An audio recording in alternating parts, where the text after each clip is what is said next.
කොටහළු මගුල නම් හෙළ සිරිත අද මිනිස්සු ජව්සමක් කරගෙන මව් පදවියකට පාතබන්න සුදුසුකම් ලබන දැරියක්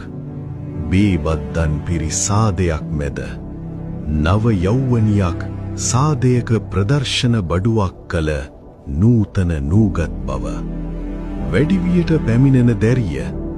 ඇය තවමත් ඇගේ සිරුර හඳුනා ගනිමින් සිටින අවධියක ඇගේ පුද්ගලිකත්වය සමාජයට දිගහැරීම මව්පියන් වන ඔබ කරන්නේ දරුකමටද යුතුයකමටද මෝඩකමටද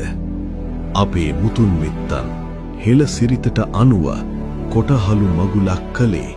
රටටම අඬබෙර ගසා පෙන්වන්නට නොවේ වැඩිහිටියන් ඉදිරියේ කතාබහ හැසිරීම ඇඳුම් පැළඳුම් ස්වයම් විනය චාරිත්‍ර හරහා මනෝවිද්‍යාත්මකව ඇති කිරීමටයි